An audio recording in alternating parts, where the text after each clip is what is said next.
Well, good morning, everybody. Welcome to the North Dallas Plano Career Focus Group. It's March 5th, 2021. We're very glad you're with us this morning. Here's our agenda. We're going to start out with success stories. I know of one landing so far. I don't know if we've got any more on the line here today. We'll find out here shortly. Then we'll go to our 30-second introductions. We'll have everybody put their contact information into the chat window. And then we'll go to our committee reports as we do every week. And then we'll have our main event, which we've got actually two little things. We're gonna do open forum and one other, who's on your personal board of directors. We're gonna talk about two different things today. For those people who are on Zoom, we ask that you please make sure that your full name is in the listed as a participant box so we know who you are. And by doing that, if you just sort of hover over the camera, that little microphone camera area, it should come up with an option to rename yourself. Please put in your full name. It makes it easy. It just looks a lot more professional. Be sure to click underneath it where it says remember my name for future meetings. That way you won't have to do that in the future. For those on Zoom, we're going to have, if you have questions, you're welcome to enter questions into the chat box. And for those on Facebook, just enter them in the comment field. I am monitoring the feed for those people that are currently on our Facebook feed right now with us. Please note this event is being recorded and is currently live on Facebook. The recording will be on the Career DFW Facebook page and the Career USA YouTube channel for others to view in the future. By participating in this event, and if you post a comment in the chat box or have your microphone or camera on, you give consent for your comments, name, and picture to appear. And I guess I would think that after saying that 215 times that I'd have it memorized, but no, I still have to look at it every time. Well, good morning, everybody. My name is Jeff Morris. Since 2007, I've been facilitating and leading the North Dallas Plano Career Focus Group. This group's been around since the late 1990s. I took it over when the prior person who was leading the group got a job and said, who wanted to take over? And I think I scratched my face. He said, okay, Jeff, you're it. So I've been doing this since 2007. In 2008, I started Career DFW, a website for the unemployed in the Dallas-Fort Worth area. I thought there was a better way to let people know about all the different events and organizations in the Dallas-Fort Worth area. In 2012, I started CareerUSA.org after being invited to come to the White House and finding out that there really wasn't another website like Career DFW in the country. Nobody else was thinking about the bigger picture. I've written a book called What I've Learned About Your Job Search That You May Not Know. It's available on Amazon. And if you happen to live in the Dallas-Fort Worth area, if you want to drive by my house, throw 10 bucks out the window. If you drive real slow, I'll attempt to throw a book in your window. It's 15 bucks on Amazon, 10 bucks if you want to come by and pick it up here. And since 2017, I've been a member of the practice interview team. Well, we like to start the meeting off with success stories. I know of one landing. Ava Truitt is happy to report that she started a new assignment with the city of Atlanta in the mayor's office regarding COVID-19 matters. She just wanted to let everybody know how much she appreciated the time she'd spent being encouraged and getting well informed in the job seeking process through the North Dallas Plano Career Focus Group. Much thanks and kind regards, Ava. Ava makes number 31 landings for the year. So I think that's pretty good for 2 months. That's like a third. Last year we had over just around 100, so or 110. So we're already at 31 for the year. So people are landing jobs right now. Do we have anybody else who has landed? Mark, I see you've unmuted your mic. Yes, I have one that I don't believe has been announced, and that would be Sharon Borders. Landed earlier this week on Wednesday, I think. I got the note. She landed at UT Arlington, and she practiced for this position back at the end of January, so it took maybe 5 weeks for that to finalize. She's going to be working at the University of Texas at Arlington in their IT, governance, risk, and compliance area. So congratulations to Sharon. Great. Thank you very much. Do we have anybody else? David, yes. I see you've unmuted your mic. Yes, I have. How you doing? Good. Sorry about the no video at the moment, but anyway, Dave Cavanaugh here. I want to mention that I have finally landed after 8 months of searching and such like that, being rejected a lot of times. This position is with Northwest Mutual. It's actually in Ohio, Wisconsin, but it's a fully remote position and it's a contract to hire role. So it should be about 11 months, I think, hopefully, and possible extensions, that kind of thing. So there you go. And what will you be doing? Oh, I'm going to be doing some Java development, converting some old legacy systems into the newer cloud-based arena. They asked me to help them with that. There may be other things too, but that's kind of where that's going to go. A conversion of some old legacy systems over to the newer cloud-based stuff. And how did you find out about the job? Standard way I do it is always go through recruiters, and that's how I found this one. And so tell us a little bit about the interviewing process. How long was it and what did you have to go through? It basically was about, not even that long. I think about a half hour. The first meeting was on Monday, and that was about a half hour. And at the end, when I asked for next steps, I heard their response, and I knew then that I hooked them.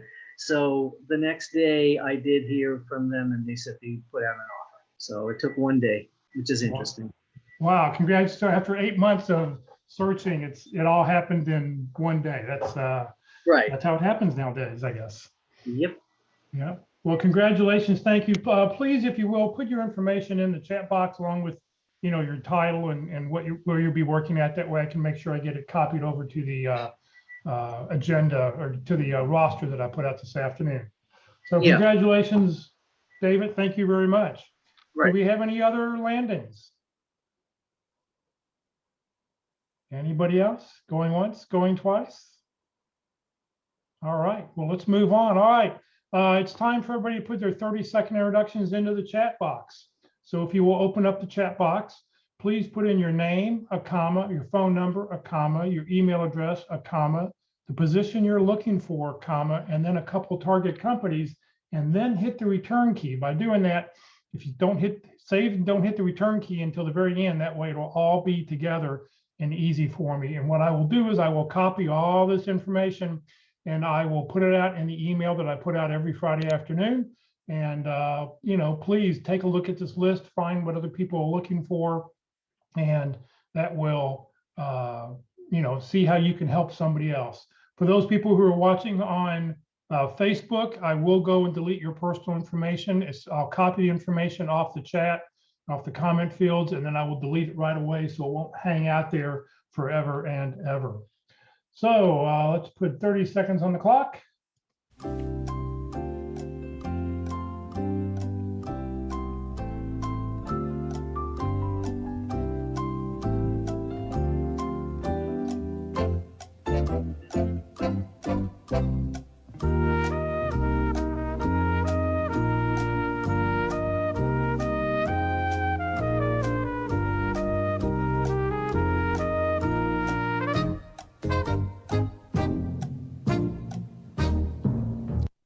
All right, y'all can keep going, keep putting information in, that'd be appreciated.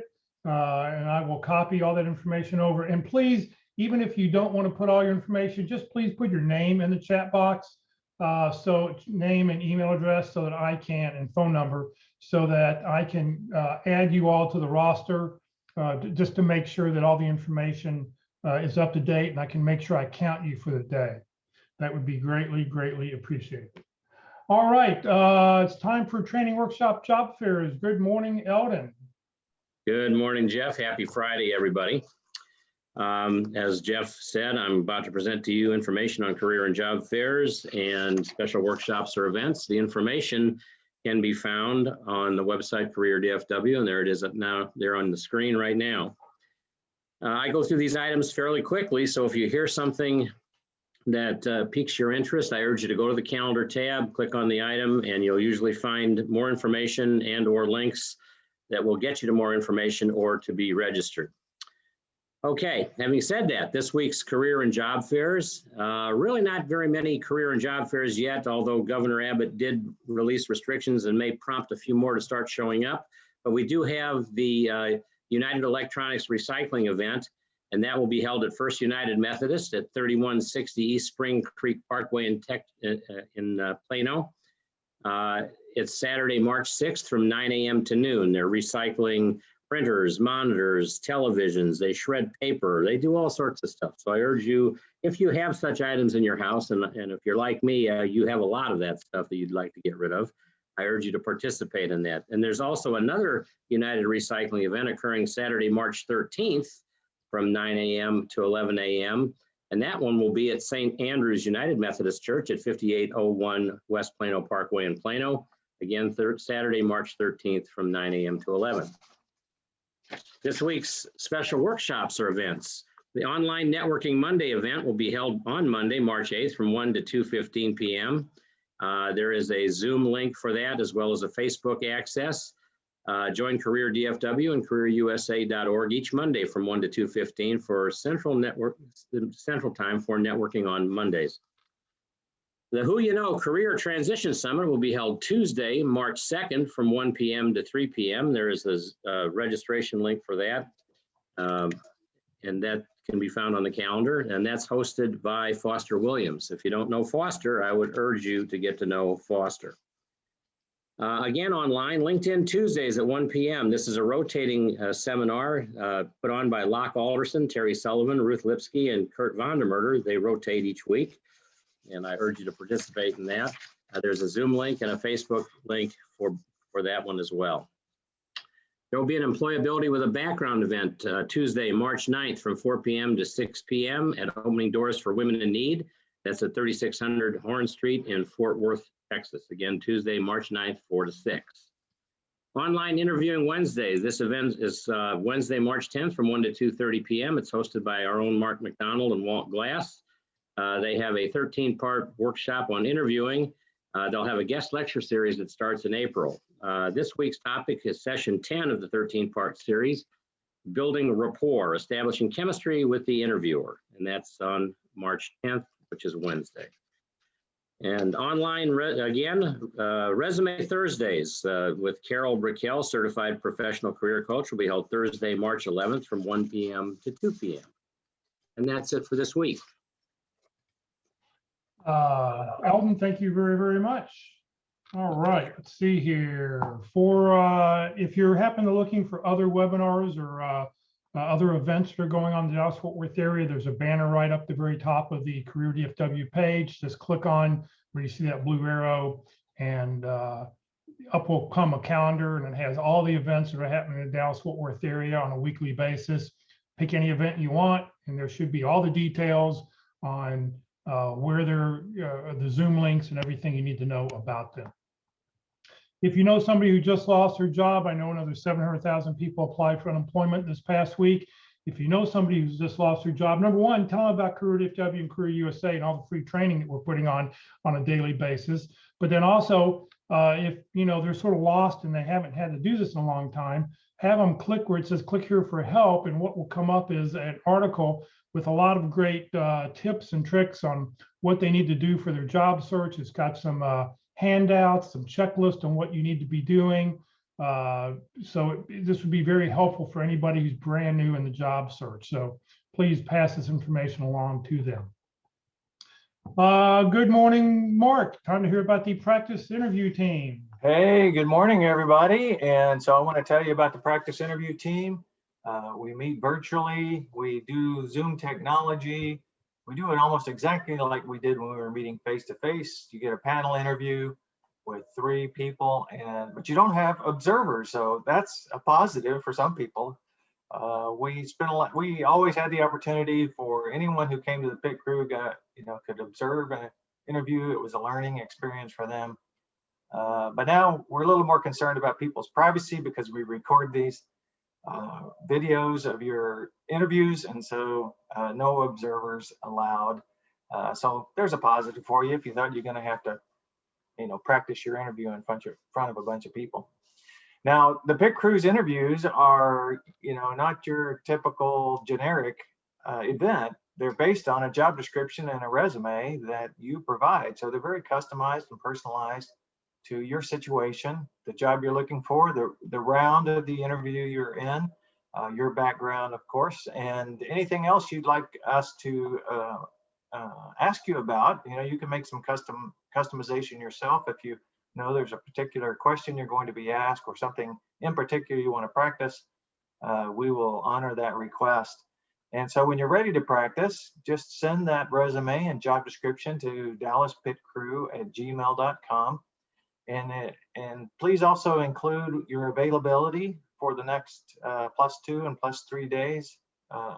It takes a couple of days to get everybody's schedule organized, your schedule, +3 interviewers, a time where you're all available. And so I need to know that availability information from you as well, so I can get right to work scheduling your interview. We do them every day of the week, Monday through Friday, morning or afternoon, usually, you know, typical business hours.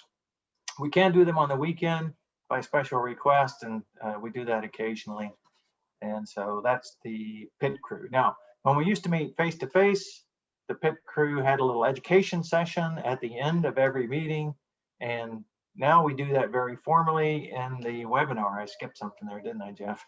That's okay. And I actually have the wrong information here. Yeah, I won't forget. So, you know, when we started to go virtual, Walt and I sat down and decided on what all we needed to teach you to be an effective interviewer. And it turned out to be 13 sessions, about 20 hours worth of material.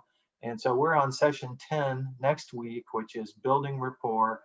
Last week was a very good session about showing enthusiasm and kind of 2 topics. And then the second topic was, you know, what do you need to do differently to prepare for changing careers or changing industries?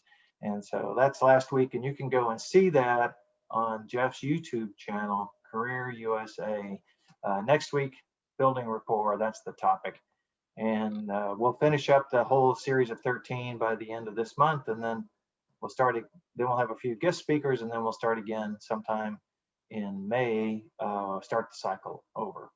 And then finally, I encourage you to link in with me. There we go. You can search on Pit Crew in LinkedIn. You can search my name and include that middle initial, and I'll come up close to the top. And just send me a note that said, hey, I saw you or I heard you on North Dallas Career Focus Group meeting on Friday, and that's good enough for me. I'll add you to my network.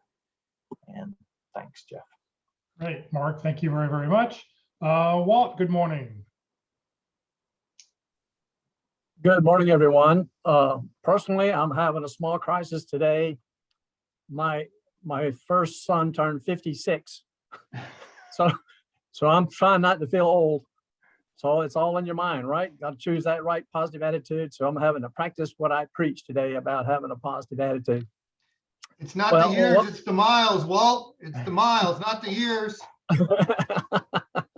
Yep. Okay. So let me ask you this. Are you really prepared for an interview? And what have you done to prepare for an interview? I've asked people and told them about the interview success workshop that I offer, which is a free workshop to help you gain knowledge and skills for a successful job interview. And they said, well, you know, I'm not ready yet, you know, and I'm not prepared. I said, okay, if you come to the workshop, I can show you and help you with the things that you should be preparing and how you can look at differentiating yourselves from other candidates.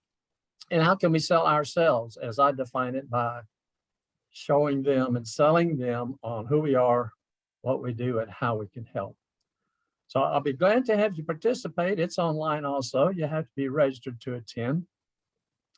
I would say that of about 1,000 I've done, I've heard about all the answers there are out there. I haven't heard any new ones in the last year or 2 or 3, right, Mark? We've just about heard them all. So it's a very informal workshop. Just come on down, you know, we can learn and enjoy things without having to sit in a hot seat at the same time. So look me up on LinkedIn in the About section, gives you information there, and send me an email to waltonlineglass@yahoo.com and I'll get you registered. So come on down and join us so that we can have learning without squirming. Well, let me ask you this. Would you believe that you practice interviewing to learn? So by the hiring manager, you won't be burned. You're not here to be drilled. You're not here to be grilled. In fact, you won't even be billed.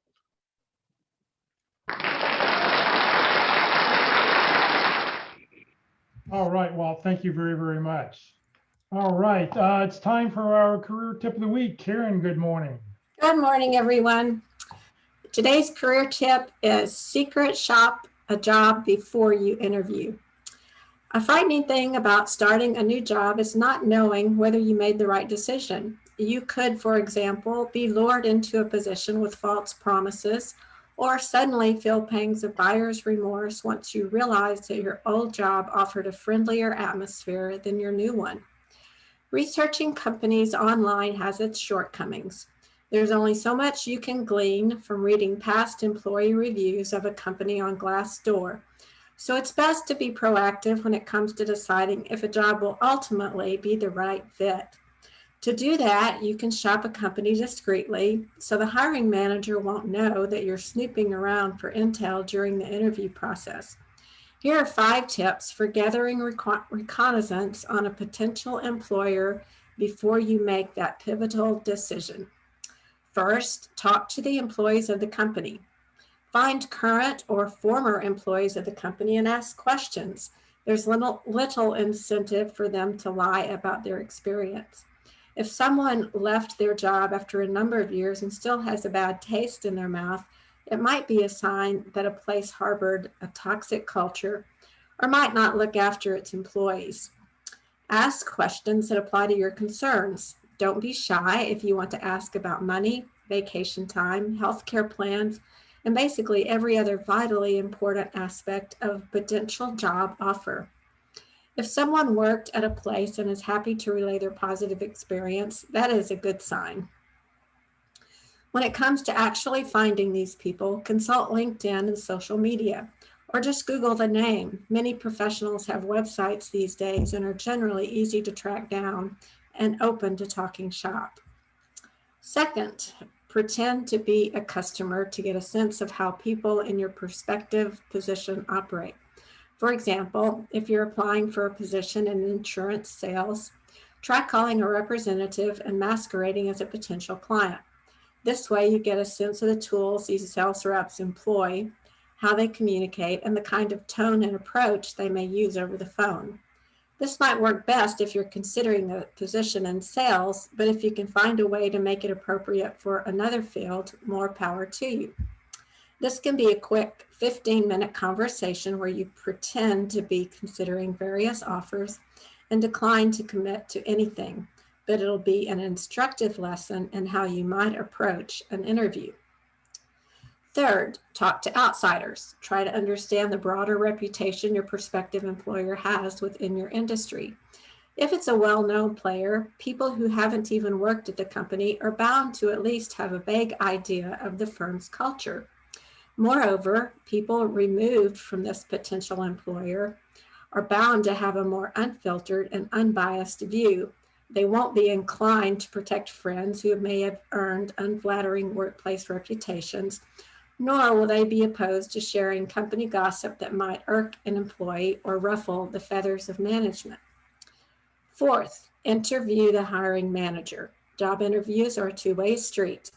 At a minimum, you should be showing some kind of curiosity about the hiring manager's long-term vision for your role or how they'd like someone in your position to help them become better.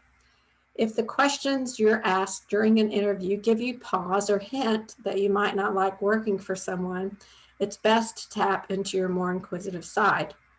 As John Lees, the UK-based career strategist and author of How to Get a Job You Love, told the Harvard Business Review, ask targeted questions that speak to your concerns and curiosity.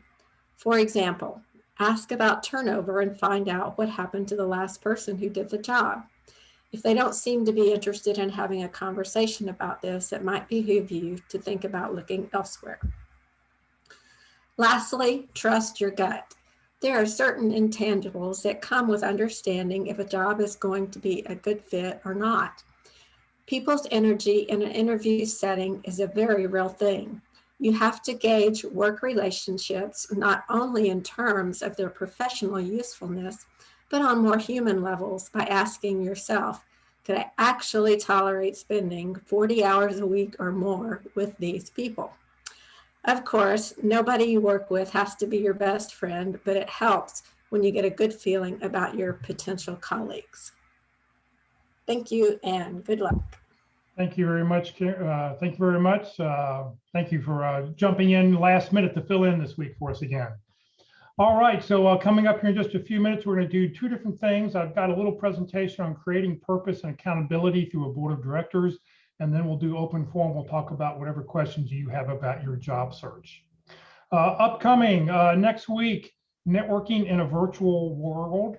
So that'll be a very interesting presentation. On the 19th, communicating your self-worth through your emotional intelligence matters. And then on the 26th, effective networking. This is always a topic that everybody likes. This is Jay Fracero. He used to come to town a couple times a year and talk to different groups, and it'll be nice to have him again and hear his presentation coming up the end of this month. So we got 3 great sessions coming up the next 3 weeks. Just a quickie reminder, the North Dallas Plano Career Focus Group and Career DFW are 2 separate organizations.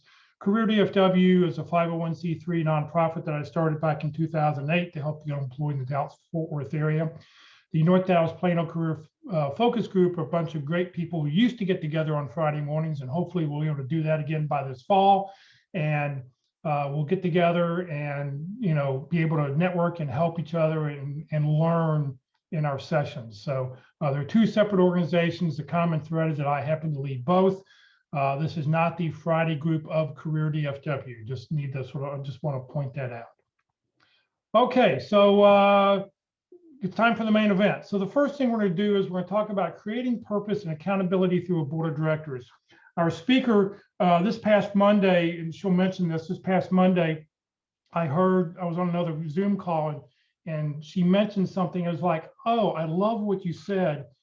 Can you do a little 5 or 10 minute presentation on that? I'd love to have you tell that to the North Dallas Focus Group on this Friday. So we were going to do that. She was going to do that this morning, but then she has an interview going on right now. So what we did is I recorded it yesterday, and let me play it back for you.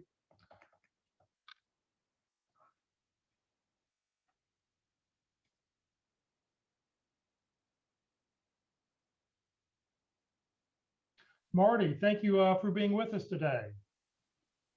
Thanks, Jeff. I appreciate you asking me to speak today. So thank you everybody for joining us and taking a few minutes out of your day. Jeff and I were on a call about a week ago, and somebody asked the question, when do I take a job that maybe I feel like I'm compromising on versus continuing to look for my perfect job?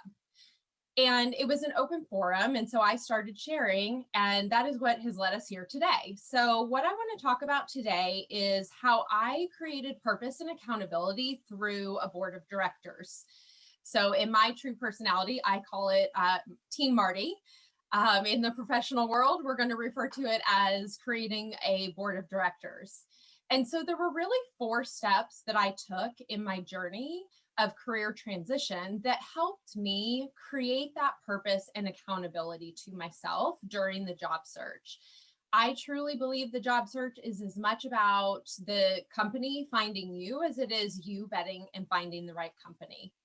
So the first step that I took was to really do some what I call professional soul searching. And I had to really dig deep, and I had to be very honest with myself, and I had to really dig to understand, who am I and what do I have to give? Where do I thrive? And how does that all come together?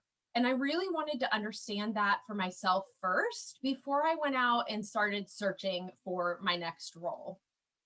So once I figured that out, I then went to what I call the explore phase. And I literally went out fishing, and I explored networking within my network. I explored networking outside of my network. And then I also started looking at different jobs and job descriptions. So during that explore phase, I really encourage you to be open and flexible and to reassess what you put together when you originally did your soul searching. I will tell you, in my experience, it evolved. What I originally had, I stayed true to myself, but I was also able to adapt and learn and be flexible and really continue to refine what I wanted to go after. And so that was a couple of weeks, maybe a month. And then from there, what I did was I put together what I call guiding principles. So I established criteria for me, and that could be different for everybody. I think that the criteria you establish can range from everything from I need a job tomorrow or I need a job in 12 months from now. The criteria could be compensation. It could be time off. It could be the culture. It could believe that you believe in the mission of the company. Whatever is important to you, you need to come up with what that criteria is. And I am a sucker for a good spreadsheet and a colored spreadsheet. So I prioritized my criteria in rank order of what was most important to me. And then we get to the accountability piece, which is where your team or your board of directors will come in. Once I created that criteria, I then took it to a small group of board of directors, which includes for me, my husband, my father, my best friend, and then 2 of my mentors that have been mentors to me throughout my career.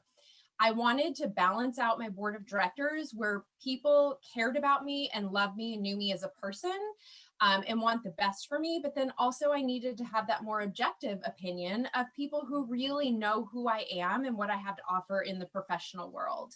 And so I balanced my board of directors with 5 people that had a balance of mix of both, because that is who I am and that's what's important to me.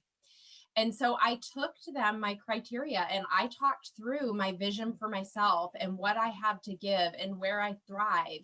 I talked to them through my rank order of my criteria to make sure that I was truly being true to myself and I was truly answering those questions in the way that was right for me and not just saying something, but actually believing in what I had put down for myself.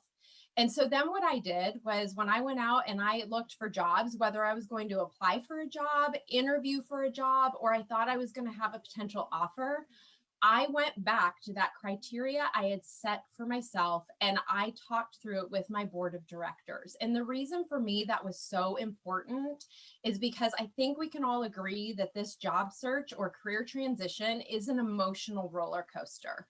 And for me, I needed to be able to take the emotion out of it. And I needed to go back to the facts on paper that I had set for myself that are important so that I wasn't making a rash emotional decision. I was making a decision that was based on things that I had thought about over time and I had put together for myself. So that is the process that I went through to help me stay true to myself and truly find a job for me that I felt like I could make a positive impact and I could thrive both as a person and a professional.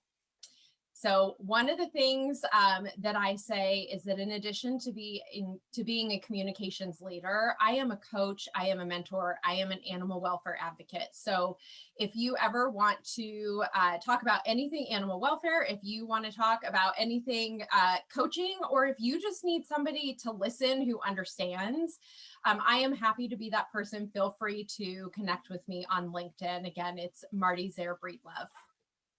Marty, I do have a question. Could you talk a little bit about the criteria, some of the elements that you put on your spreadsheet? Yeah, absolutely, Jeff. So for me, actually, the very first thing that is most important to me is the culture of the company. So I have to feel like it's a place where I belong and I am comfortable and they'll accept me for who I am and I can thrive in that environment. The second thing on my list is that I need to believe in the product or the mission of the company itself. I need to feel that attachment. And then the third thing for me is all about, I don't even want to call it balance anymore. For me, it's about accepting employees for the whole person. So that could be the emotional wellness, it could be time off, it could be balance, flexibility, right? Like accepting that people work differently and making sure that companies are being flexible enough to allow that person to really thrive, both as a person and a professional. And then the last on my list was compensation. So, you know, a lot of times I think people have the misconception that everybody thinks that compensation is most important, and it might be for you, and that's great. You just have to know that. But for me, it was last. First comes culture and mission of the company. Great, Marty. Well, thank you very, very much. If people have any questions, I'm sure they can reach out to you. So thank you for your time. Thank you, Jeff. I appreciate it.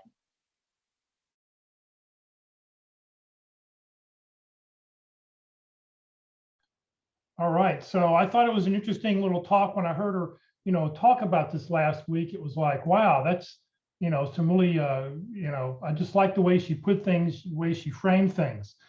Any comments from anybody? I mean, you're welcome to unmute your mic and make any comments you'd like. This is Richard Smith. One of the things that when she talked about the mission and the culture, when I was in sales, one of the things that always tickled me was I didn't particularly care for the stuff we were selling. It's like, okay, diamonds. Some people really like jewelry. To me, I'm a geologist. They're just rocks. They're not particularly rare. But the crew that I was working for had some really high quality jewelry, and it was a standing example of good products sell themselves. And you get into that in almost every field of sales. If you're getting a hard sale from somebody, that means you need to take a really close look at the product. But sorry, I don't have my picture up there. The video feed's been just dogging my machine. Yeah, that's But fine. yeah, Thank good you. product sells itself. Yeah, you're right. It does. Any other comments about what you heard? I like the setting up of the board of directors. I really have not ever, gone out and built a network of small people that I share things with to get their feedback and guidance. I've really not ever had a mentor that I've stayed with my entire career. So, that's an interesting concept. And I can see, I know people who have found mentors and have worked with them, but I just was never in that position in my career. So it makes me think back now that, maybe building a smaller group of people that are my personal board of directors might be a way to get some input and some, guidance from other sources.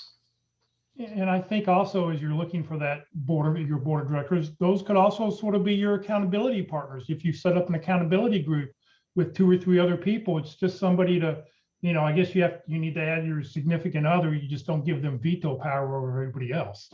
But it's nice to sort of have a circle. It's hard to listen. Job search is hard enough to do it, and to do it by yourself is very, very difficult. It's nice to have a group of people who are helping, and that's why we're here every Friday morning, to be able to help each other. Good comment, Sam. Anybody else comments? I apologize for the quality of the video. For some reason, we did this on Zoom yesterday, and then I dumped it into my video editing program. And my video editing program, every time I had it all cut correctly, when I would output it, all I got was a black screen with the audio. The video wasn't coming out. So I had to actually use Zoom, play this back in Zoom, and let Zoom record the playback from the video editing program. So that's why the quality is not that great. But I just thought her message and stuff was really, really good. And I wanted to share that to sort of kick us off today on open forum. So what else would you like to talk about? Questions you've got about your job search? Before we move on, Jeff, are you going to post that, the video? Yes, well, it'll be part of, yes, I'm going to post that as a separate video on the North Dallas group. It will be embedded into today's presentation. It'll be recorded. Yes, I am going to load it up separately because I think it's really valuable. Heidi already said she's got 2 people who want to see it. So I told her once I get it up on YouTube, I will do it. But I'm going to try to clean it up a little bit more before I get it posted this afternoon. So Jeff, many of us on this call know Jack Bick, who does some coaching, and he's written a book. And one of the things I think is most important that was brought up in the video was doing the deep dive. A lot of people try to shortcut their job search. They think they know themselves and all that stuff. Strongly encourage you to spend a week doing a real deep dive, not the surface level. Get, like she did, get into who you are, what you want, what makes you want to go to work. You know, if we like what we do, it's not a job. So, you know, I put that off time and time again. And when Jack finally got through to me and I did it, it's an eye-opening experience and will definitely help you make decisions, especially if you use your deep dive results in a decision matrix. So don't shortcut your job search. Realize you're in it for the long haul. Take the time to do the deep dive, and it'll help you make your decisions down the road. Was it strictly just looking at items that Jack talked about, or was there also personal assessment test, online test, or anything that you took to go along with that?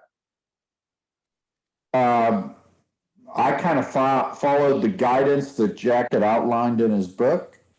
There are many ways to skin the cat, but what you really got to do is realize that you're going to touch some not so comfortable areas, and you know, in some cases, you need to dive into those even deeper because, you know, they create underlying subconscious guidance for you.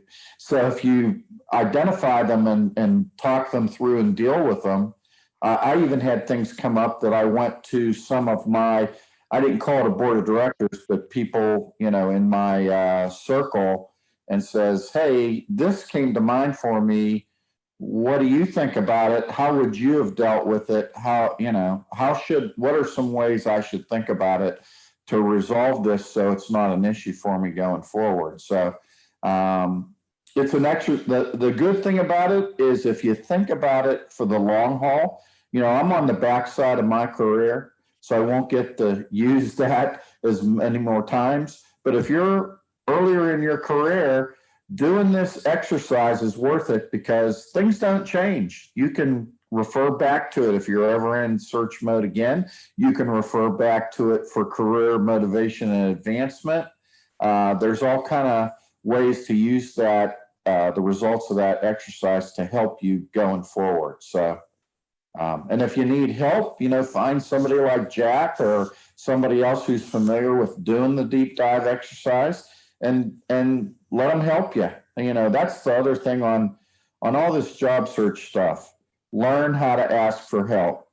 You don't have to sort it all out. Learn how to ask for help, when that help is just getting somebody else's input on the way you're looking at something. You know, gather. The more you know, the better your search is going to go. Yeah, on the check, you know, deep dive into your thing. One of the things I did the last time I was doing a job search was they had a thing at Briscoe Connect from the Clifton Strength Finder, and that was a very informative thing because you tend to think, okay, well, I know what I'm good at, and this is what I'm not good at. But having that was a very informative thing, and it also gave me an opportunity to focus on what I needed to improve. That was one of those ones where I initially thought this is a bunch of hooey, and then I actually took it and looked it over, and it was fairly informative. So sometimes the online testing stuff actually makes some sense. I was kind of surprised in that particular case. It's called Clifton Strength Finder, I believe. Yeah, we had a presentation on that in January. You'll be able to find, if you want to go back and watch the presentation, will be on our YouTube channel, on the Career USA YouTube channel. Just go to the North Dallas group, and I'll show you that at the end of this, you know, where that's located at, and you can go back, you can watch that presentation. In fact, I think there's two different presentations on Strength Finders, one by Brandy Shade and one by PJ Dunn, who also is I think I saw the one from Dunn, from TJ Dunn, but it was very interesting and really informative. I was really impressed. right. So one of the things she pointed out was she had 2 mentors on her board of directors. The other thing I would encourage you to do is not only pick your mentors, because your mentors are usually people who are predisposed to be positive for you, so to speak. Go back to some of your other bosses Because, Richard just mentioned things that I know I'm good at. Well, you know what? Get somebody else's perspective on if that's true. Ask for honest input, because maybe things you think you're good at, maybe you aren't so good at. And it's always good to know that. Right. Any other comments? All right, how about another question somebody has? This isn't a question, but I wanted to bring this up today. So I had done the Clifton Strengths Test Survey, whatever you want to call it, back in January. And I have told several people in the past month or so that I have interviewed with that I'd done it and that I was willing to share it. And I've gotten positive feedback on all of those, from all of those people. So just something that people might want to consider. Yeah, I think some people, if anybody looks at my LinkedIn profile, you'll see that I have my 5 strengths. You'll see, I don't list the 5 strengths, but you'll see them in the first 2 paragraphs in my about statement. That sort of says who I am and what I'm good at. And, I use the terms. And I think that's the great thing about Strength Finders is it tells you what you're best at. It doesn't tell you. And so if you work on what you're best at, you're just going to get better at that. So it's very helpful. And by offering that you've taken the test and offering to share it with recruiters or with hiring people, it just says you're more self-aware because you're finding out about yourself. And I think that's really, really important. And more organizations, it seems, are investing in, whether it's Clifton Strengths or Myers-Briggs or what's another popular one? There's a few, DISC, et cetera. So even for the organizations who don't use Clifton Strengths and they use something else, as soon as I mention it, they're like, oh yeah, that'd be wonderful if you share that with us, et cetera. So that has been very positive. Yeah, Jeff, you brought up a great point, and somebody who you've had present in the past, and I don't remember if it's Brandy or somebody else, is that we're so predisposed when we do our job search to focus on how do we improve the things we're not good at, and instead you should be working on how do you improve the things you're already good at. The things you're not so good at, you may be wasting your time working on those. So like you said, focus on, the things that you have a feel that you're good at and try to get even better. For those that aren't familiar, Strength Finders breaks your strengths into 32 different fields. And what they say is your top 5, your top 5 or 10 or maybe 15 skills are the things you really need to focus on because that's what you can improve on. If you spend all your time working on goal 32 or 31, 32, the best you're ever going to do with that is maybe get it into the 20s, maybe get it into the upper 20s. You're never going to get those. You're not going to be really, for the most part, really be able to develop those skills and get those into your top 10. So if you focus on your top 10 or 15 skills and improve those, you're going to excel much, much quicker. So that's just, that's the point of Strength Finders. It's not to focus on your weaknesses, but to focus on your strengths. That's why a lot of people like that particular test. And comparing Strength Finders to DISC or some of the others, that Strength Finder breaks it up into 32 different skills. A lot of other tests only go 16, 10 or 16 different skills. They don't break it down to quite as many.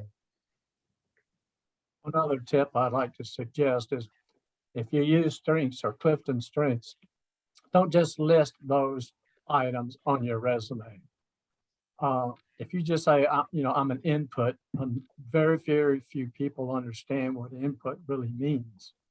So learn the words and a few phrases to describe what input means on your resume, which really is, I'm a data analyst. I love data. I love information. I love interpreting that data. So just a suggestion for you. Yeah, you don't really listing woo. Woo is one of the 32. Doesn't tell anybody really what it is. You like to go woo-hoo all day?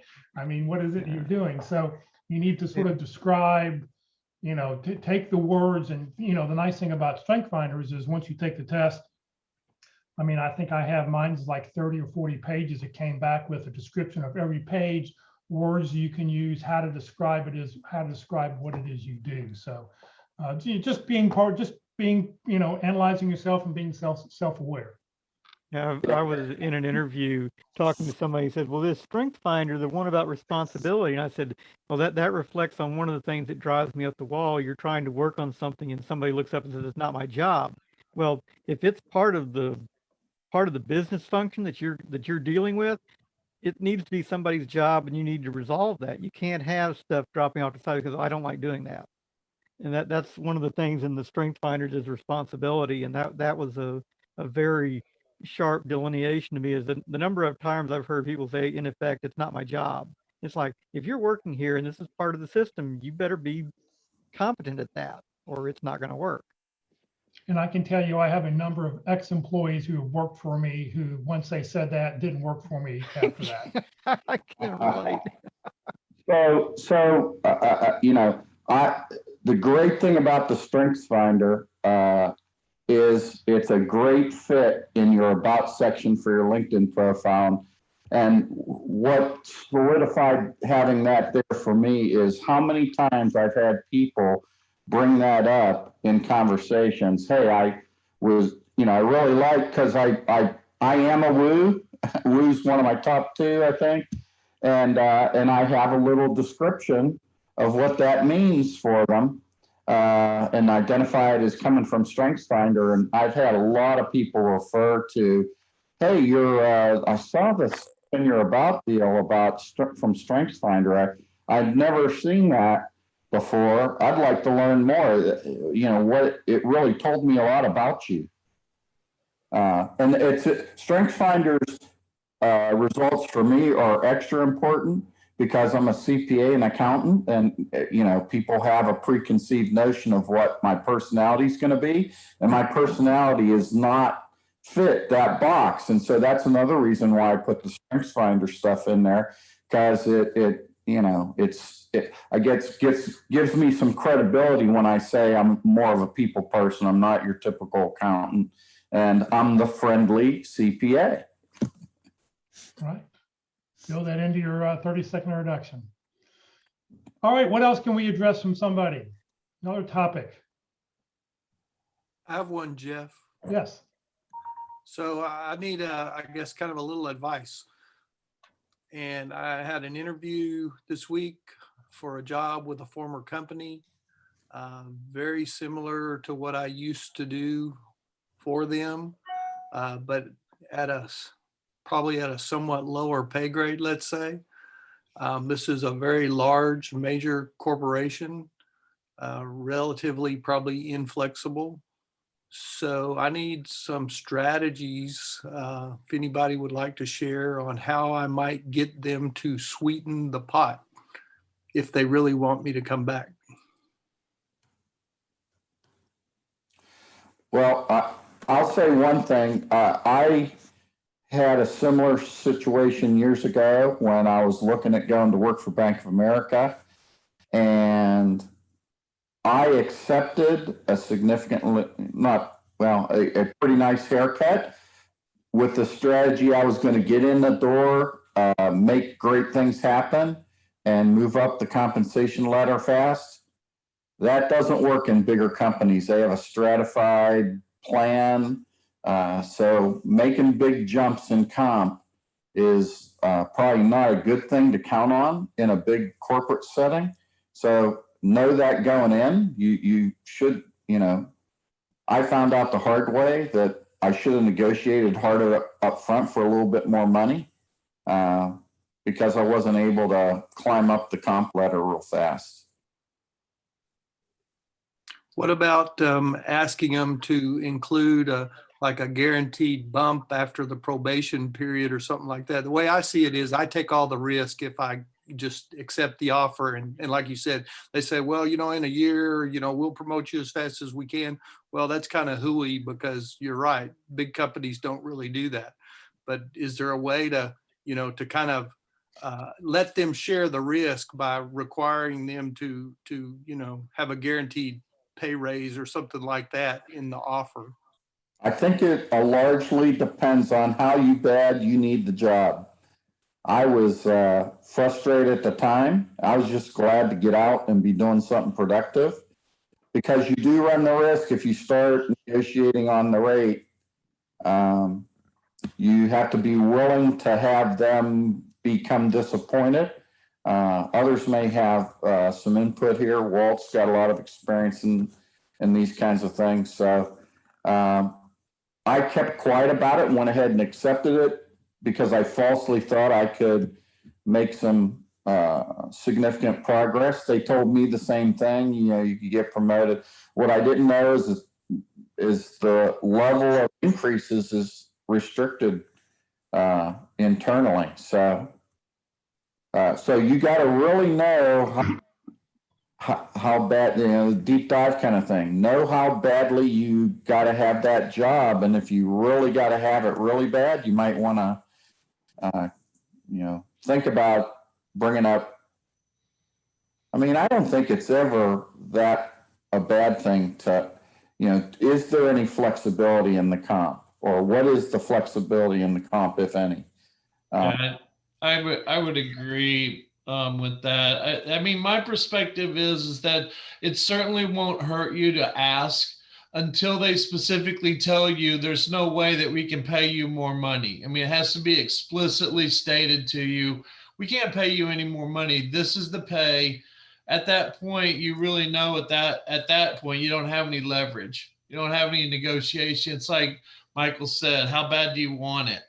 If you have history that you can point back to at that company or other places to build value, to ask for more money, then that's certainly reasonable and you know, not anything that would be prohibitive to actually moving through the interview cycle. You're just trying to increase your value so that this additional pay that you want can be justified. And that's what the employer is going to be trying to figure out. And, you know, they usually will not stretch you out too long when the topic of compensation comes up if you broach that, you know, politically correct. That's my opinion. Well, you also have to consider that you can also, it's not just the salary. You can say how much paid time off, any educational opportunity, tuition reimbursement. In other words, there's a spectrum of things that factor in under compensation. And if you can make the argument, well, if X, Y, and Z training is available, or X, Y, tuition reimbursement, that makes me a better tool, makes me more valuable to the company going forward. So it's not just about salary. Sometimes it's about the complete package: paid time off, tuition reimbursement, training opportunities. And the two things are not necessarily the same thing: tuition reimbursement, training opportunities. Going to professional conferences, there's a whole, well, under the current circumstances, that may not be good. But anyway, there's a whole series of things you can look at besides compensation payment cash wise. So Good as question. anybody, oh, go ahead. Let me ask you this question. If you take a look at the you know, there's a lot of three-legged stools out there, but looking at negotiation factors, if you define the scope of work that's expected from you and the level of responsibility and the authority that you have, and then what value you can bring to the company, and if the scope of work is significant and the responsibility is significant and their expectations are significant, and they want you, you know, if they actually give signs that they want you, then you have better leverage for asking for something. I will also agree to doing a benefits examination. Have they sent you a benefits package? Yes, it's Okay. pretty standard. Okay, and so you evaluate all the benefits. If you're interested, I have a spreadsheet that you can go through and help you analyze the benefits and put some sort of monetary value on them. And then look and say, how will I prioritize those things? Because while you may not negotiate $1, you might negotiate another week of vacation or pay time off or something like that. So you want to negotiate things. But you can always ask, are you flexible? Is there room for negotiation? Are you going through a recruiter or directly to a hiring manager? Hiring manager and talent acquisition team within the company. Okay. sometimes the hiring manager has nothing to do with your compensation. HR rules it all. And they have to go with whatever HR says. And so just asking that question, but prioritizing your benefits and looking at that could also help. But most of people fear that they will withdraw the offer if you start asking for negotiation. I would suggest that you don't negotiate through email, that you do it through a phone call or through Zoom or through something where you can talk back and forth and have a discussion. Okay. So I guess one last question and I'll pull out. What about an approach that says, well, you're offering me this amount of money and that's like 3/5 what I think I'm worth. So for this salary and benefits package, I'd like to work 3 days a week and have 2 days a week off to do other things. But you walk away from the job if they don't offer those. I Maybe. think That's you what would you just gotta talk be yourself prepared to out of do. it. Sorry, Walt. You just have to be prepared to say this, here's what I'm asking for. And if you put it as if you tell them that you're worth 3/5, that's, I think, very risky. Because I don't know if their range is going to go that high. But you might ask, is there any room for an increase or something like that? And then there's those other opportunities. Well, when will my next performance review be? And when can I expect another salary review to see if I might get an increase in salary? And when was that? Get it put in the offer, get it in writing. When they put it, say, we will have a salary review done in X number of months or whatever it might be to do that. But just depends on the risk you want to put forward in what you're offering back to them, how great a risk it is to them as to whether that's going to make sense. I worked for a company I worked for a company for 13 years for one company, and we had a binder that was about 2 inches thick with job descriptions and pay scales and pay ranges, and you couldn't go out of those pay ranges. I mean, we were just bound by, if you're going to hire somebody, they'd have to be within, from 0 to 50% of the pay range, because we want to be able to offer pay ranges in the future. But if you're already making 50%, you're at the 50 percentile, your pay ranges got cut in half from then on because you already were halfway there. So they wanted you to be very careful. So I think the bigger the company, the less chance you're going to have to really negotiate a whole lot. They will not put in writing that they'll give you a bonus, or they're, in 6 months, they'll, bump your salary 20%. No big company is going to do that. They may give you a signing bonus. That may be something they would do, but they're not going to commit to anything long term. So I think it's one of those things where you've got to decide what's the minimum amount of money that I'm willing to take. Yeah, I think you hit on something important too. I think negotiation on which pay band you're in and where in the pay band you are lays a lot of groundwork for the future. Yeah, I think Walt had some great suggestions for you. I think approaching it with hard and fast things like 3/5 of this and hard numbers is probably not a good way to go. I think you're better off using, generalities, being a little more general, and let them come to you. Let them know that you are interested in, flexibility and other ways to approach it. But I think throwing numbers in there causes a problem for you in a lot. I think you also need to make sure you go to bls.gov, which is the Bureau of Labor Statistics, and find out if that pay scale is within the range of, location, job titles for the area that you're looking at, to see, well, is that within range? And if it's not within range, and say the company's paying low, I would bring that data up to them and say, according to BLS, here's what the pay range is, here's what the average of the pay range should be. It's hard if you've got hard data, it's hard to counteract hard data. Thanks, everyone. I appreciate your good advice. Before we move on, did I hear you start off by saying this is a company you've worked for before? Yes, ma'am. So do you have like your some of your evaluations? Your No, performance evaluations? no, I didn't keep any of that. I'm sure they have it on file.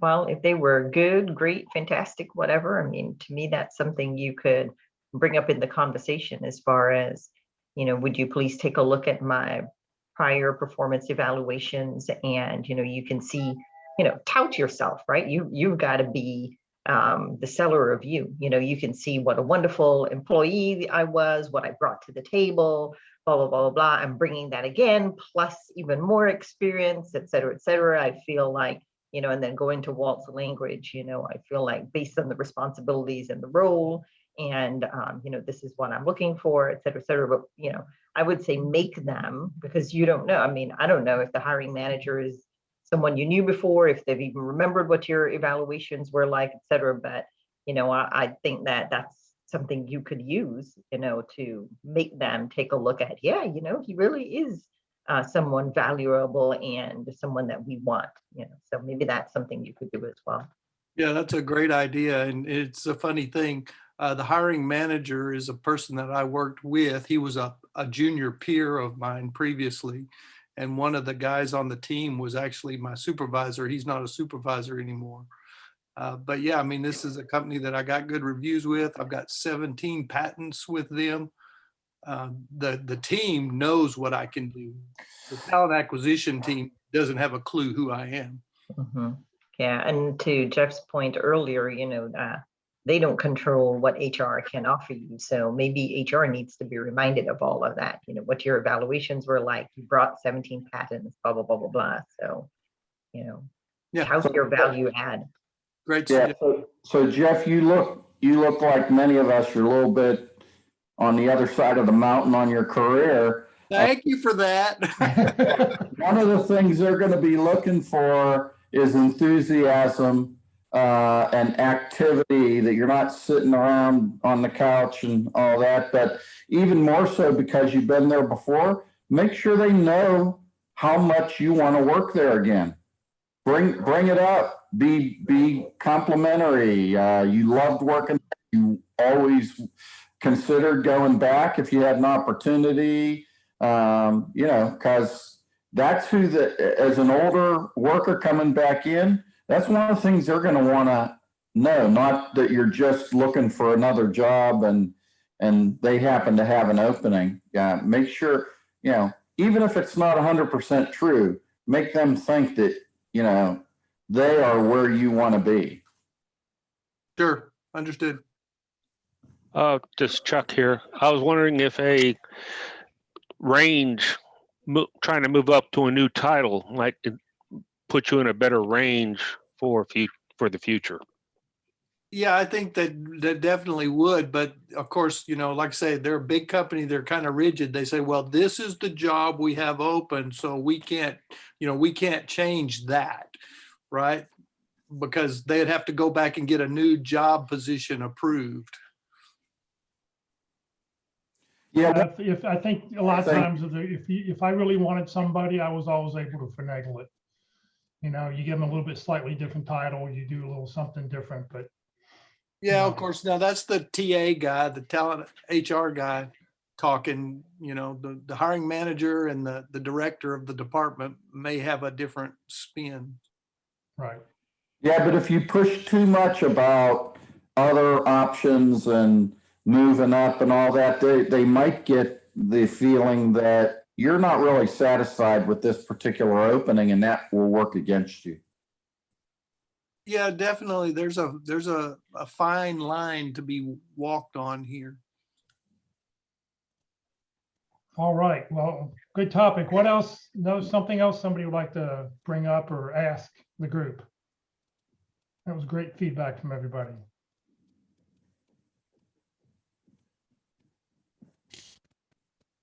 Okay, it's going to be a short meeting if nobody else has any more questions.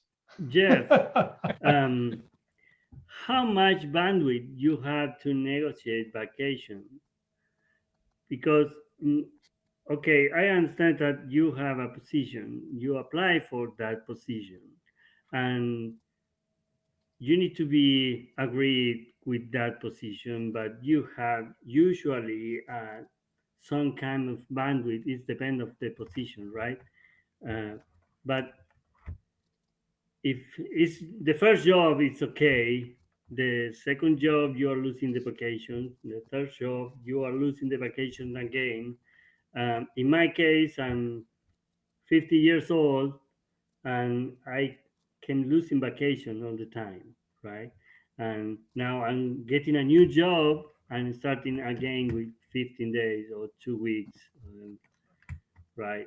And it's not something that you want. You want to get a little more vacation time, right?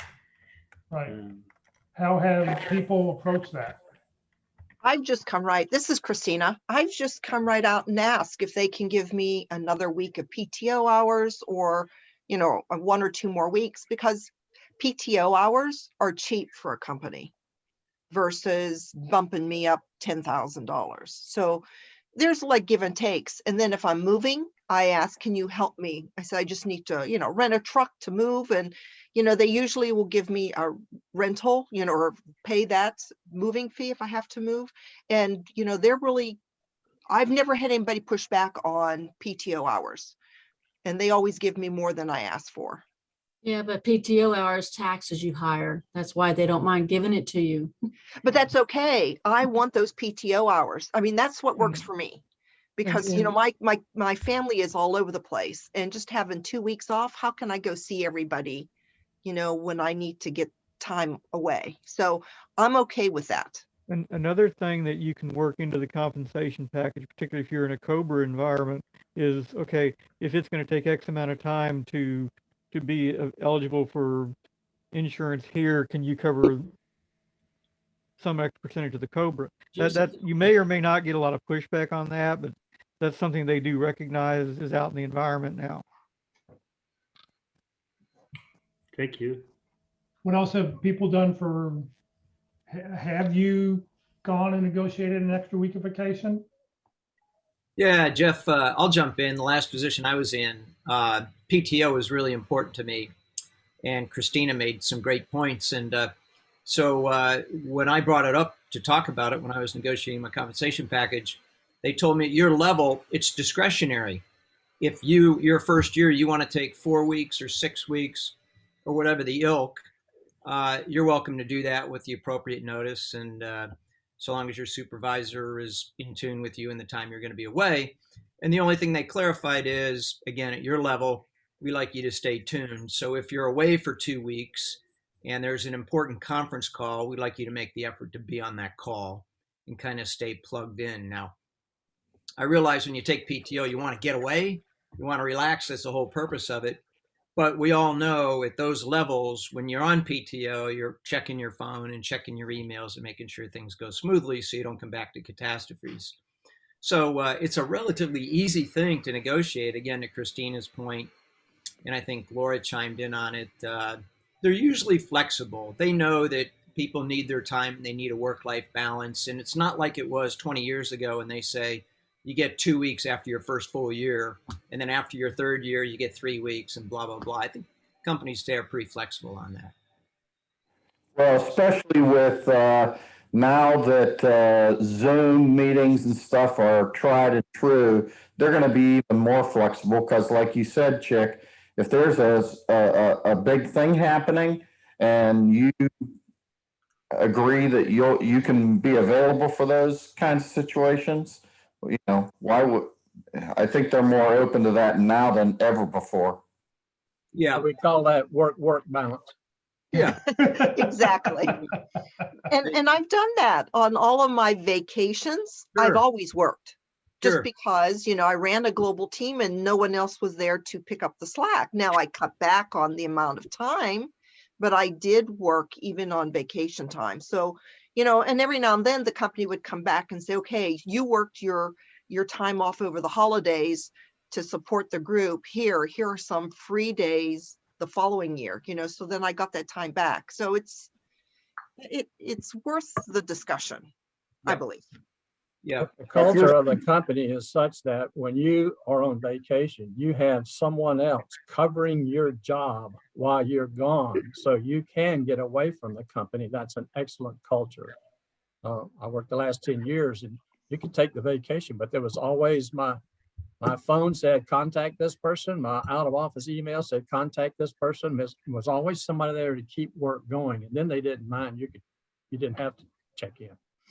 Yeah, that's a great point, Walt. In fact, last organization I was with, I took a month off in my first year. I was there about 7 or 8 months, and I went to Africa. But before I left, starting 45 to 60 days before I left, I began to outline all the projects I was working on and the stages they were at. And I gave it to my support group, and I updated it each week up until the week I left. And so when I left, they had basically 2 pages of projects, initiatives, what we were working on, what the expected outcomes were throughout the course of the month I was gone. And I just asked him, if you would, just please update me. And when I have cell and signal from Africa, then I'll check in and see where we're at. And if you need me for something, we'll connect on it. Otherwise, I trust you guys. I know you get the job done. I believe in you, and I'm comfortable leaving. And everything worked out really well. So it all depends on how you manage it and how you handle it, Walt, to your point, what the companies are willing to do. The other 2 cents I'd throw in with Jeff Huggins is Marty. We just spent some time with Marty. Jeff gave us that presentation, and she said toward the end of her presentation, there's 4 very important steps to her. And I loved them. The first one was culture of the company. Is it right for you? The second one was mission or product. Do you believe in it? The third one was balance, and what we just talked about, work life, PTO, et cetera. And then the fourth one was compensation. And I think what you have said is you've worked there before, you know and understand the culture of the company, you know and believe in the mission and product, you believe there's a work-life balance, you've checked 3 of the 4 major boxes. So compensation is something that, to all the points made and Mike Warner said, is you don't want to blow it there. You accept what it is and understand where you're at in the pay band and where you might be in the 9 months at the end of that contract. And if you can live with that, go for it. And in the meantime, keep your finger in the dike, keep networking, keep looking and watching and seeing what's out there. In the event 9 months rolls around, they don't live up to a commitment, or it's not quite the way it panned out or you thought it would pan out, then you may have other options at the time. So, but I would draw back to what Marty said in those 4 important steps and follow that. And I think you'll find success in what you want with that job. Well, keep in mind, Chick, that was her list of priorities. Correct. You can have different, comp for some people's at the top, Yep. But no matter how you arrange it, those 4 things are always very important to consider. It's how you rank them, and that can drive your decision to a large extent. Yep. And my other 2 cents on that, Mike, is one time I made a decision based on comp was at the top of my list, and it was probably the worst decision I made in my career. Yep. I'll say that because it's not always about the money. To me now, when I've interviewed with companies and they ask me what I'm looking for and what's important, I tell them I'm interviewing you just as much as you're interviewing me, and I'm researching the culture of your company. That's number 1 to me. If the culture isn't right, I don't want to be here.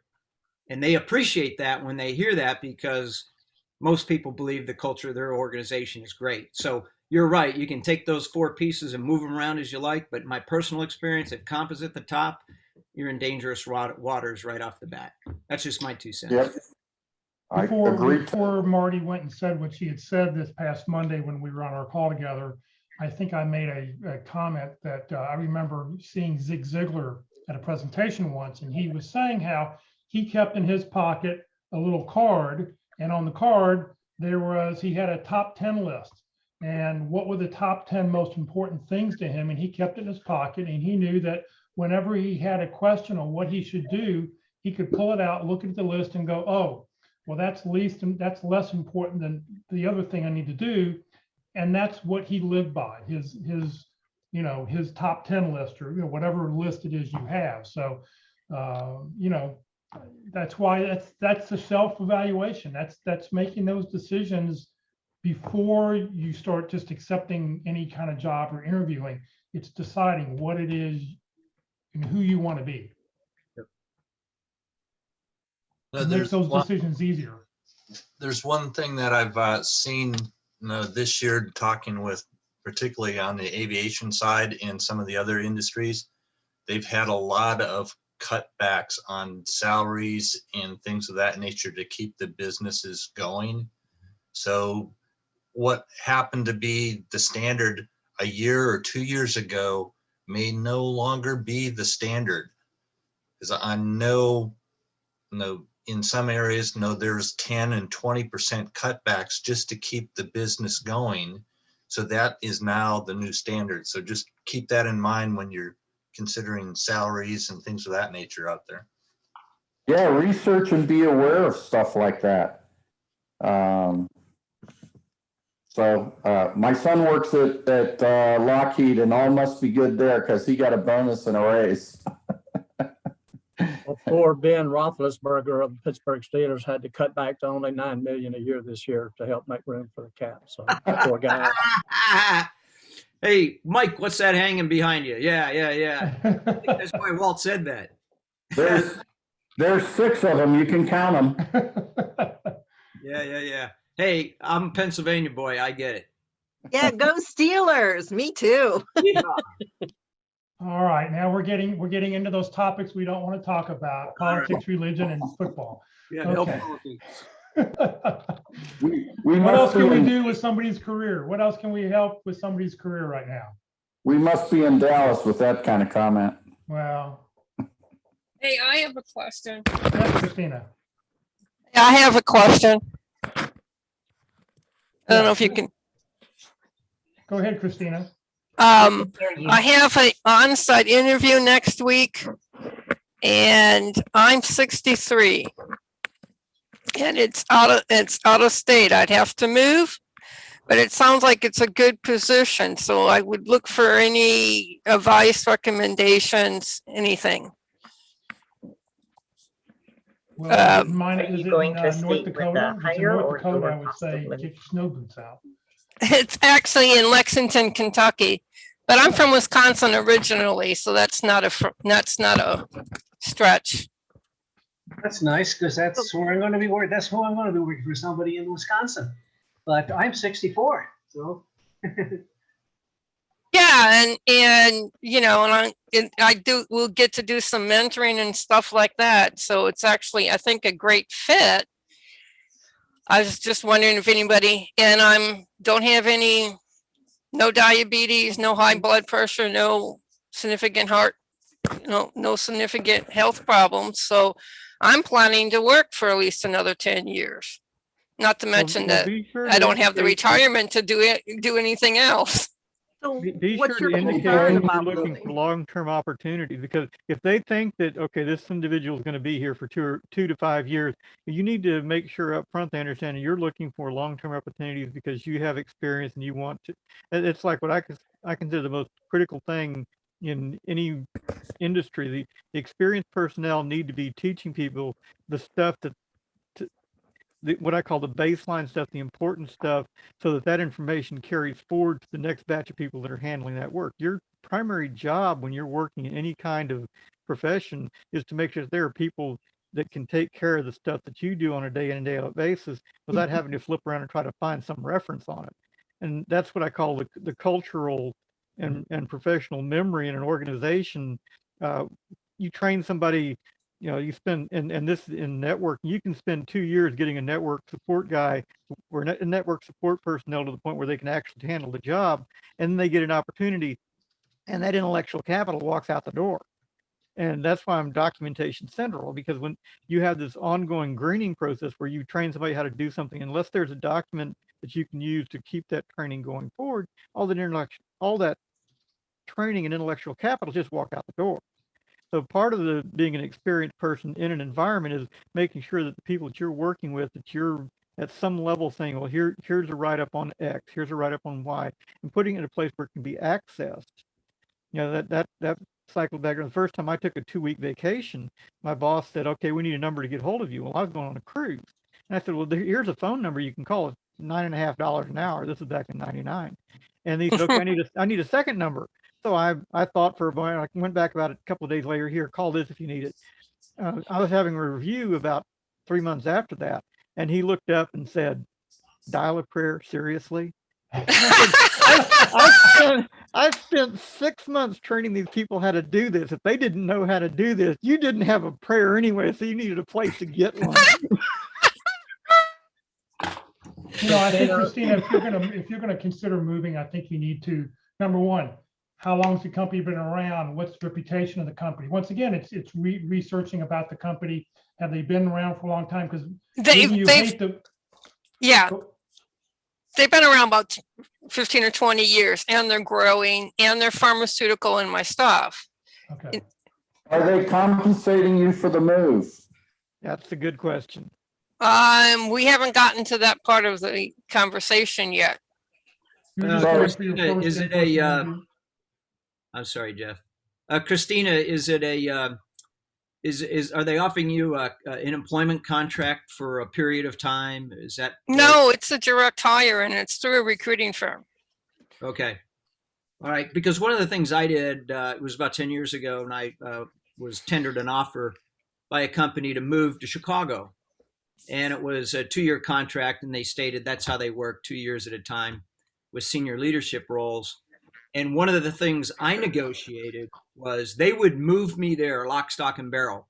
But one of the things I negotiated was if at the end of 2 years they don't renew my contract, then they're obligated to move me back to Dallas. Mm-hmm.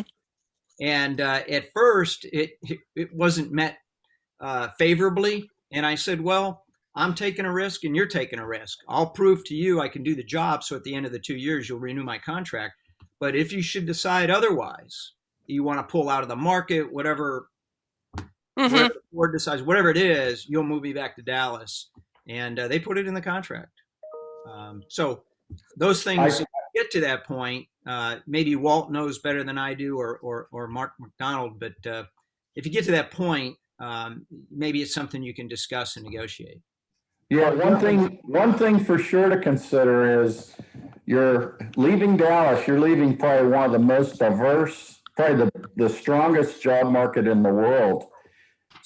When you move to other places, that's a thing to consider. If you lost that job after you moved, what are the possibilities? Right. Yeah.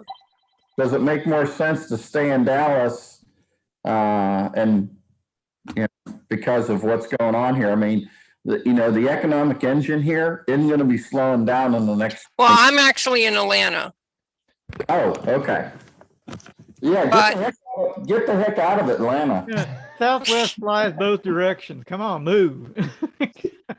Hey, Christina, here's something that I think would be helpful to understand. I have a number of friends that work in recruiting, and it sounds like at this point, this is sort of early in the conversation, and this might actually be an independent recruiter that hasn't necessarily presented you to the company yet. So some of the things that I would be ready to share with the company's internal talent acquisition people. There's a percentage, and I think it's something around 70% of people who make a relocation move tend to leave companies within the first 2 years. And the reason for that is, let's say, for example, you've never been to Kentucky. You move there and you realize, oh my God, it's 10 inches of snow every winter. I hate this. I don't have any friends. All the people are different. They don't have a church that I like. And so you're not able to build a life there. Right. And get very concerned about that. So I would say some of the things that you're going to want to do if you want this job is you're going to want to help ease those concerns. Like if you say, look, I've moved every 2 or 3 years with the jobs that I've had. So moving into a new community, a new location, that's not a problem for me. I've done that. If you've ever visited the area, then I would talk about that. It's like, look, I've gone to vacation in that area, or I've been through that area on business several times. Mention things that are landmarks in the area. So they go, okay, so you do know what this is like. You do know what you're getting yourself into. And especially if you have friends and family that live in the area. A lot of companies are going to be looking for, do you really have a support network? So if you move here and something happens, are you going to have to move back to Dallas or move back to Atlanta in order to have somebody help you through say a 2 or 3 month illness or something like that? that's especially something the recruiting team is going to focus on. But if you can get over that and at least create benefit of a doubt that you could actually come and that you will sustain a job, then I think the hiring manager is going to be less attuned to those kind of things. But they are going to be advised if they have a local candidate and a candidate coming in from Atlanta, the talent acquisition team is going to tell them, are we sure?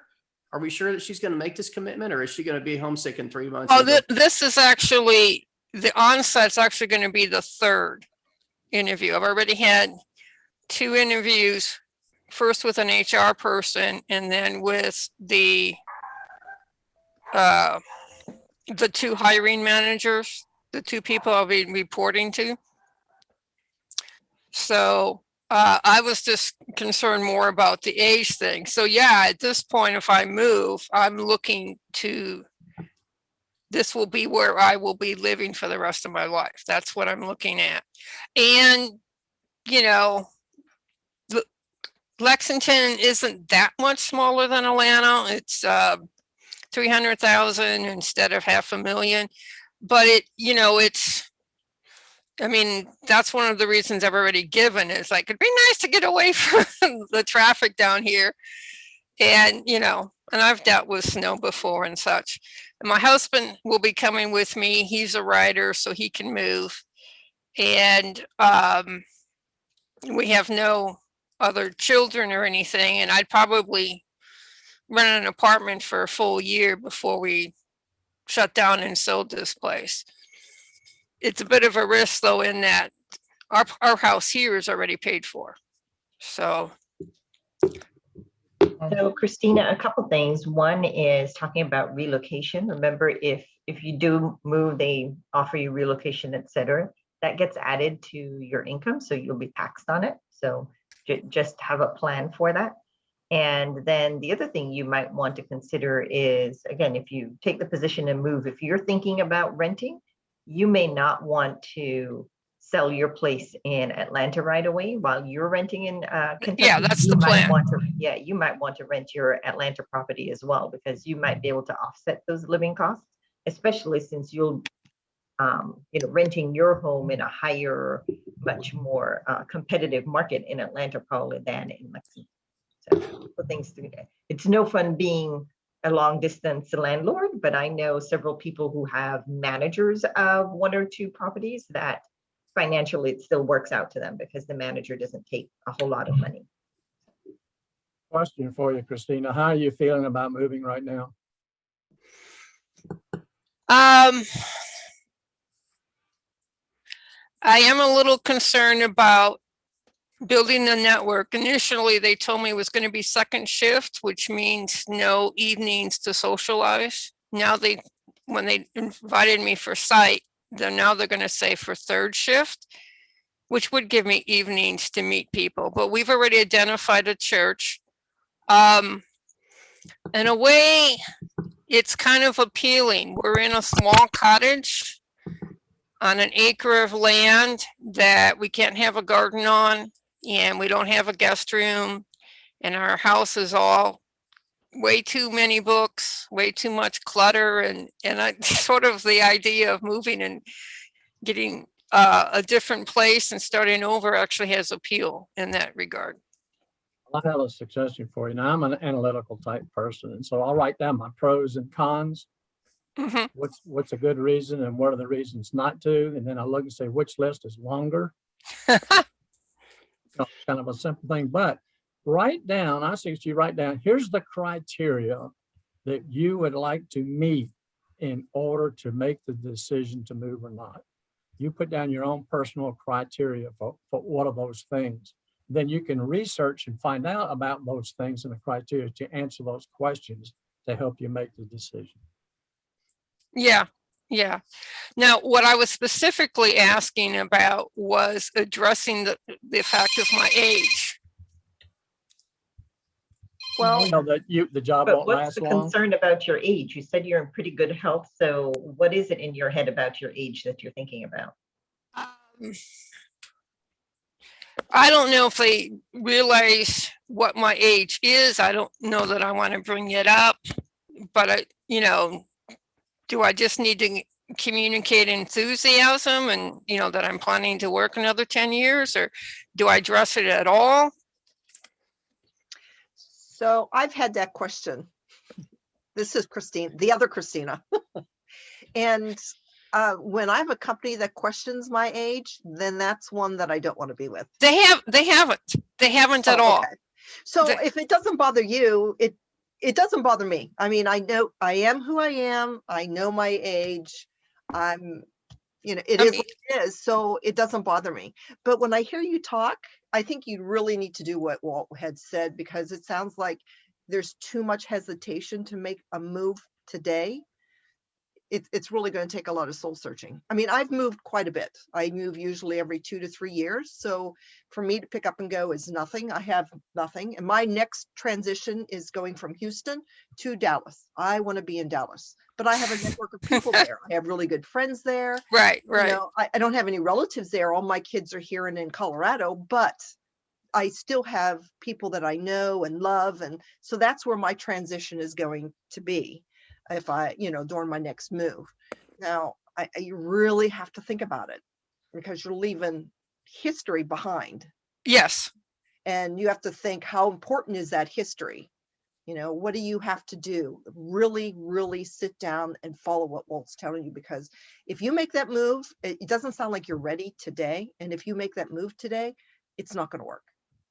I hate to tell you that, but I've been there, done that. I did one move like that, just took it and ran with it. Didn't want to go, but I took it anyway. I went for the big money and the whole thing just fell completely apart. It was the longest 3 years of my entire life. So, and you're only 5 hours away from Lexington to Atlanta's only 5.5 hours away driving. So you can always go back, you know, for a weekend if you wanted to. And Lexington isn't a bad city. I grew up in Louisville, Kentucky, so I know, you know, it's a beautiful part of the country, as long as you don't mind a lot of blue for University of Kentucky blue, and you don't mind basketball. That's all you're going to hear about. That's what's going to be on every street sign, and you know, if you can put up with that. I grew up with my dad being a Chicago Cubs fan, and my husband doesn't care about football except one time a year when Auburn plays University of Alabama, and he goes for Auburn because everybody around him is an Alabama fan. Okay. So basketball would be a change from that, that's for sure. Well, UK basketball this season's been really pretty bad. So my suggestions on age are 3 things. Number 1, energy fights age. Okay. All right. We had a person, new president came into the company, and we had a 90-year-old chief financial officer. And so I asked one of those board, so how is it working for old Joe? No, I didn't say it that way. He said, you don't believe the amount of energy that he has. All right. Genuine and authentic energy. Number 2, convince me, if I'm hiring you, that this job energizes you and is what you want to focus on and do, regardless of the past, regardless of the things that you might be able to do. So this is the job that I don't need an alarm clock for. This is the job that I look forward to going to work. And this is the company where I want to do it. And here's why I want to work for this company. And if that's genuine and true, and you're selling, this is what I want, then the age part just kind of dissipates and goes away, because you can do the job. You love working for the company. You look forward to doing that sort of thing. It energizes you. That sort of thing will sell them, but it all has to be up to you, and it has to be true. Because if it is, then you'll demonstrate that and show that throughout the process. During the interview, I actually said something about what I thought would be sort of an ideal job for me. You know, 20 to 40% writing, and they come back and ask, how would you design your ideal job, and ask for more detail on that. And I think that may be why they're thinking of moving me from the second shift position to third. But obviously that's a bit of a question I would have. So we like to try to find that out from them first. You describe the job. What % of the time writing? What % of the time this? What would my typical day like? What kind of activities would I be doing most of the time? Which are the most important things? You know, find those out and then determine if that's a match for you.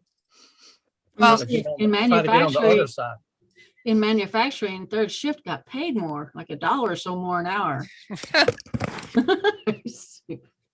Well, you know, they asked me and I said I wanted to be like a resource if the equipment stops working and things like that. And so you don't, the way it's occurring for me, it's like maybe they're thinking I'm experienced enough, I can keep the third shift lab running. This is a pharmaceutical manufacturing site. And so in the first interview I had with the HR said, well, you know, maybe after 2 years you could go on to day shift. So, I mean, they're not looking for just an immediate need. So, yeah, you know, it does sound like there will be a future, and they're a growing company, and yet they're still on they started out on one of those on-campus incubators for businesses, and they're still in the research park thing with the University of Kentucky. But I mean, yeah, I'm not so absolutely keen on moving, but the job is really sounding like a good fit at this point. well, if it's something that excites you, that sort of helps knock off one of the checklists, you know, something. Listen, if you're not excited about going, it's never a fun thing. So it sounds like they're going to work with you, and I think that's what's important. Yeah. I mean, I asked her what the most challenging thing was and she said the day-to-day variability, and I had to laugh because, well, I said, you know, if I wanted it constant from day to day, I would have done environmental. Heck, I wouldn't have gone to grad school. I mean, this isn't appealing to me, not a problem to me. Good. All right, well, we've gone here almost a little bit under 2 hours. Let me sort of wrap things up here. I think we had some great discussions today. Coming up next Friday, our speaker is Elizabeth Lyons. Many of you have seen her. In fact, she was our first speaker who didn't want to come to our meeting last year because COVID was out there and she just didn't want to leave the house. So we actually had her via remote. So it's sort of amazing now, a year later, that, you know, she'll be back with us again. So this time her topic's about networking in a virtual world. Oops, let's see here. Once again, if you have not put your 30-second introductions into the Zoom chat box, please do so. For those on Facebook, if you put your contact information in the comment field, I'll be sure to delete that information right after the meeting. I'll copy it and delete it, but that'll be a way for you to, you know, get your information in there, and I'll publish all that this afternoon in an email that comes out this afternoon.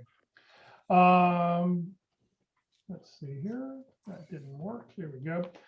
This afternoon at 1 o'clock from 1 to 2:30, I think it's Women of Wisdom. I need to change that. Women of Wisdom is the new name. So if you'd like more information on that, you have it's invitation only. Send me an email this afternoon or get it to me in the next hour so you can get an invite on how to join that group. But that starts today at 1 o'clock. They meet the first and third Fridays of the month. Other career training that we've got going on with Career DFW and Career USA. Every Monday we do networking. Tuesday, LinkedIn. Wednesday, interviewing. Thursday, effective resumes. Lunch and learn. Bring your lunch, have your lunch, and eat your lunch while you're learning something every day. And then every Friday we're here at the North Dallas Plano Career Focus Group. This Monday, our speaker is going to be Kurt Vondermatter for Networking Mondays. He's going to talk about how to network with CEOs, coaches, and friends. On Tuesday, our LinkedIn presentation for LinkedIn Tuesdays is with Locke Alderson, how to use LinkedIn for job hunting, strategies that get results. On Wednesday, we'll be on session number 10 for Interviewing Wednesdays, building rapport, establishing chemistry with the interviewer. And then this Thursday, Effective Resume Thursday, join us for resume tips, and you have an opportunity to win an unlimited use of jobscan.co for a month. This session has been recorded. It will be on the Career DFW Facebook page and the Career USA YouTube channel. Please follow us on Facebook. If you do that, every time we go live, your phone will give you a little buzz. And subscribe to our YouTube channel. That way, every time we post a video, you'll find out about it. This video will be up there. It'll be a couple hours for everything to get processed to be up on there so you go back and watch. On the YouTube channel, it looks something like this. Be sure you're on playlist. It's the easiest way to do it because That way you'll see all the groups that I've created. And at the very bottom, don't click on the video, but click where that red arrow is and says view full playlist. And then what will happen is you'll see a whole list of different events with the job titles where you can go back. And so you see right there, the very bottom one there is on 115, Strength Finders, Clifton Strengths. We talk all about that with Randy Shea. So, but they're all there all the way back for almost a year now since we started posting all these. So thank you very much for joining us today. Have a great weekend. I know I'm going to have a good weekend because I'm driving to Wichita Falls to get my vaccine. Couldn't get it here in Dallas, but I'm going to go drive 2 hours to go to Wichita Falls. So everybody have a great weekend, and we'll see you next week. All right. Thank you, Jeff and team, everybody. Have a good day. Thanks. Thank you.